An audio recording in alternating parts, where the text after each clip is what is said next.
Épisode 13 de la série sur le simplicisme, la balance sacrée, de l'équilibre divin à l'effondrement humain. Depuis quelques décennies, l'humanité vit un paradoxe saisissant. D'un côté, une puissance technique qui semble sans limite, intelligence artificielle, conquête spatiale, médecine de pointe, automatisation, vitesse, données, machines. Et de l'autre, un affaiblissement inquiétant de la Terre, sécheresse, pénurie d'eau, pollution, réchauffement climatique, extinction des espèces, tension autour des ressources, dégradation des sols, instabilité du vivant. Jamais l'homme n'a été aussi puissant, et jamais il n'a été aussi fragile. Le simplicisme propose une lecture simple mais profonde. La Terre est un don. Son équilibre est une miséricorde, et son dérèglement est une alerte. Selon cette vision, Dieu a créé la terre comme une demeure parfaitement ajustée à l'épreuve humaine. Mais cette harmonie implique une éthique, gratitude, mesure et conscience, que l'homme n'est pas propriétaire du monde, mais gardien, responsable. Dans la lecture simpliciste, la terre n'est pas naturellement habitable. Elle a été rendue habitable, et cette habitabilité est un signe d'intention. Le Coran exprime cette réalité avec des images puissantes. C'est lui qui vous a fait de la terre un lit, et nous avons fait de la terre un berceau. Un lit, un berceau, un espace préparé, stabilisé, mesuré, ni brûlant, ni glacé, ni sans air, ni sans eau. L'homme peut transformer, mais il ne peut créer ses conditions. Il ne peut fabriquer une planète, ni régler l'alternance du jour et de la nuit. C'est Dieu qui a donné au monde son hospitalité. L'existence humaine repose sur une finesse d'équilibre. Une seule variable qui bascule, et la vie s'effondre. Le Coran affirme « Nous avons créé toute chose avec mesure ». Et il a assigné à chaque chose sa mesure.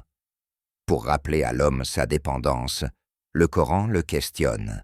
Dit, voyez-vous, si Dieu faisait durer sur vous la nuit perpétuellement jusqu'au jour de la résurrection, quelle divinité autre que Dieu pourrait vous apporter une lumière? Et s'il faisait durer sur vous le jour perpétuellement, quelle divinité autre que Dieu pourrait vous apporter une nuit pour vous reposer? Les ressources sont des dons, mais aussi une responsabilité. Le Coran rappelle, il a assujetti pour vous ce qui est dans les cieux et sur la terre, et il vous a donné de tout ce que vous avez demandé. Parmi ces dons, le Coran mentionne le fer, et nous avons fait descendre le fer, dans lequel se trouve une force redoutable et des avantages pour les gens. Le progrès technique devient ainsi une épreuve morale. Bâtir ou détruire. Le vivant fonctionne par cycle. L'eau circule, les plantes produisent l'oxygène, les pollinisateurs assurent la reproduction. Le Coran rappelle « Et il a créé pour vous les bestiaux, ils vous tiennent chaud et vous en mangez. » Mais cet équilibre est fragile. Déforester, polluer ou gaspiller revient à rompre une harmonie voulue par Dieu. Le monde moderne a cru à l'abondance infinie. Pourtant, l'eau douce est limitée. Les sols se dégradent, l'énergie s'épuise.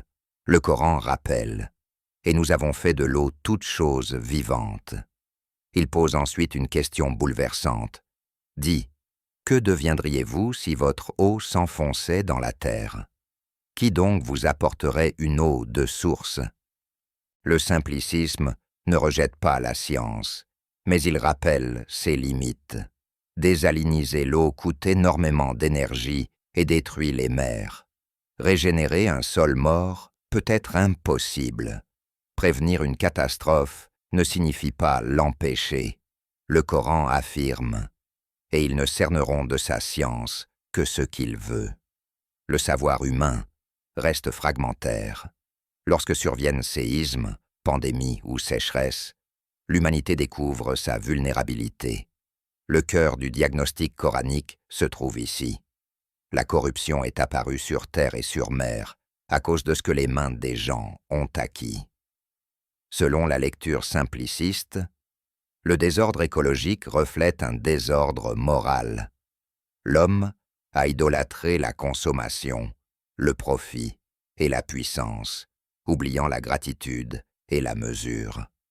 Plus son pouvoir grandit, plus il risque de se croire autonome, et l'équilibre se rompt. Le Coran rassemble cette réalité dans le principe de la balance sacrée. Il a élevé le ciel et établi la balance. Ne faussez pas la balance.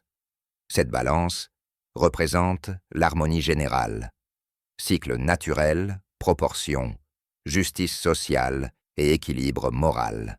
Détruire l'environnement, créer des injustices ou vivre dans la démesure revient à fausser cette balance. Le simplicisme propose alors une écologie spirituelle. Le changement commence dans le cœur. Revenir à Dieu signifie retrouver la mesure, respecter l'eau, la terre, les animaux et les plus faibles. Vivre comme gardien et non comme prédateur. Le Coran relie la bénédiction à l'orientation morale.